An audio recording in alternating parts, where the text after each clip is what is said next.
que d'autre part des actes comme celui qui consiste à gazer des avocats qui viennent voir leurs clients sont constitutifs de crimes, et enfin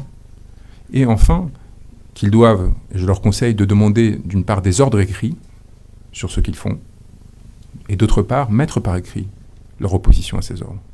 Que des justifications consistant le fait qu'oralement ils se seraient opposés ne suffiront pas. Et ce que nous voyons, c'est que pour l'instant, ils sont un peu trop tranquilles. Et que donc, a priori, il n'y a même pas d'inquiétude particulière à ce stade encore quant au fait que ce qu'ils sont en train de commettre consiste en un des crimes quand même les plus importants dans un système de droit, qui consiste à, en dehors de tout cadre judiciaire, alors que vous êtes doté d'un mandat légal, utiliser vos attributs en tant que force de l'ordre pour commettre des illégalités et détourner vos instruments.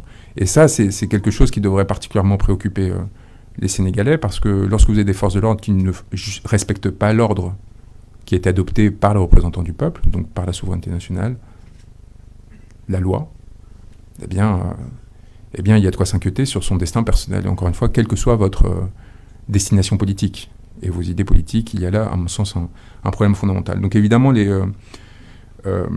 la situation de M. Sonko participe pleinement à ce que nous dénonçons pour une raison très simple, le ciblage politique d'une grande partie de ces violences, dont il est une victime, dont ses cadres dirigeants de son parti sont victimes, et jusqu'à preuve du contraire, il n'y a aucun acte de leur part justifiant l'usage de la violence, justifiant la répression dont ils sont objets, est inacceptable et évidemment constitutif de la situation actuelle. Bonjour, Ibrahim Ndiaye. Et elle est, ne serait-ce que parce que justement, en fait, elle signe le fait que ces violences sont commises à des fins politiques. Et c'est là où, c'est-à-dire qu'on est sur un usage de la violence qui n'est pas débridé ou qui n'est pas le fait d'un manque de formation des forces de l'ordre ou qui n'est pas fait du fait d'un... Au contraire, c'est-à-dire qu'il y a une violence qui est dirigée politiquement. Et donc il faut bien distinguer notre opinion politique, notre appréciation ou non du programme politique d'Ousmane Sonko, de la coalition, de qui que ce soit, et le fait que pour le combattre, pour l'empêcher d'être entendu et reconnu par des suffrages, qu'il gagne ou qu'il perde, il y a un usage de violence ce qui constitue en fait le crime contre l'humanité. Parce que l'attaque contre une population civile, générale ou systématique, en l'occurrence c'est les deux, elle repose sur le fait que cette population civile soit ciblée, et l'un des critères de ciblage peut être l'opinion politique. En fait, et donc le fait, contrairement à ce que l'on pourrait penser, c'est un facteur aggravant, c'est un facteur constitutif du crime contre l'humanité. Le fait que ce soit justement un groupement politique identifié qui soit au premier titre ciblé. Encore plus quand c'est un groupement politique qui, contrairement à ce qui a été affirmé, a priori en tout cas jusqu'ici, n'ordonne pas de violence et depuis des années au contraire les subit sans avoir provoqué en retour. Parce que je pense que c'est un argument peut-être plus spéculatif mais qui est important. Après ces années d'existence, si la coalition, si M. Sonko avait souhaité obtenir des armements, opérer une déstabilisation réelle et profonde du pays, s'allier avec la Russie, la Chine, on ne sait quelle autre puissance pour faire rentrer des moyens de provoquer une subversion au sein de ce territoire, il l'aurait fait. On est sur une situation, c'est là où c'est l'avantage de cette situation, où la durée nous permet d'établir, de clarifier. Vous voyez, quand en mars 2021, M. Diom parlait de forces occultes, pourquoi pas? Le ministre de l'Intérieur d'un pays souverain vous dit il y a des personnes infiltrées qui commettent des violences, etc. Le doute pouvait exister et on attendait que dans les jours, les semaines, les mois qui viennent, qui suivent, grâce aux forces d'enquête, des magistrats, etc., des éléments tangibles permettent de démontrer ces propos. Et à partir de là, de dire, bah oui, peut-être qu'en effet, ça vient d'une politique déstabilisation, etc. La réalité, c'est que depuis mars 2021 et les allégations qui ont été entendues tout à l'heure, il n'y a aucune preuve qui a été apportée de celle-ci. Je ne vous demande pas d'apporter 700 preuves comme on l'a fait, et puis 4500 qui sont plus des éléments, des indices, etc.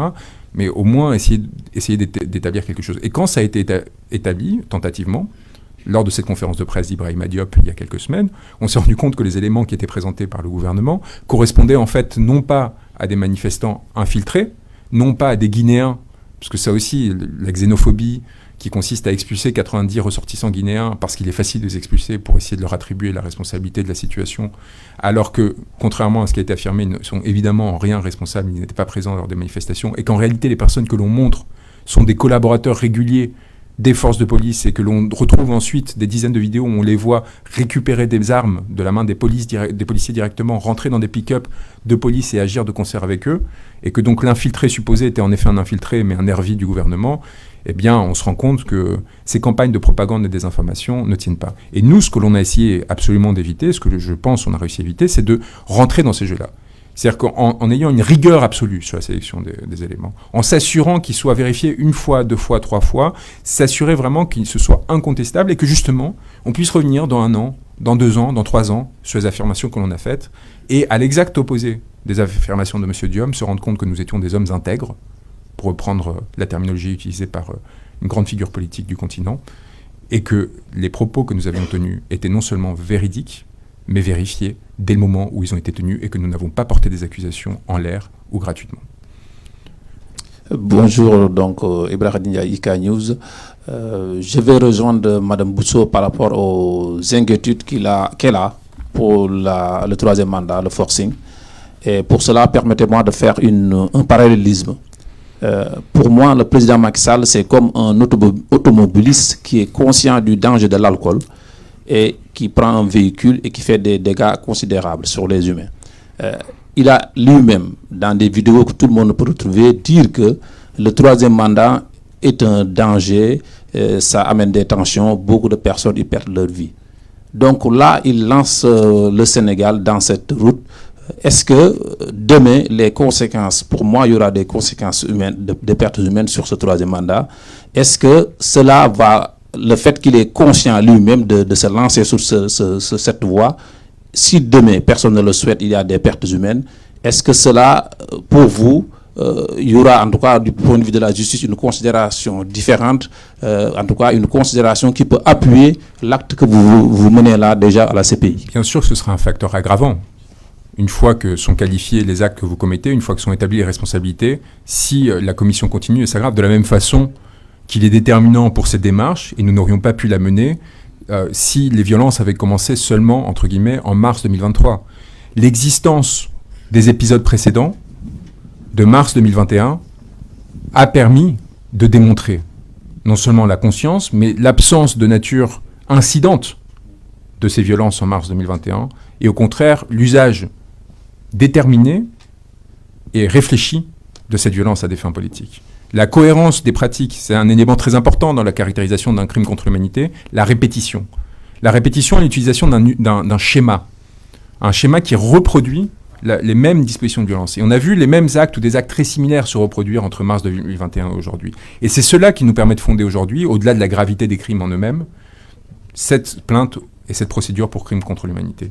S'il n'y avait eu qu'un épisode, cela aurait été compliqué. Cela aurait suffi à ouvrir un examen préliminaire, mais il aurait été compliqué d'aller au-delà et d'établir justement cet usage-là. Aujourd'hui, nous avons suffisamment d'éléments sur une durée suffisamment longue pour pouvoir, en confiance, saisir ces institutions.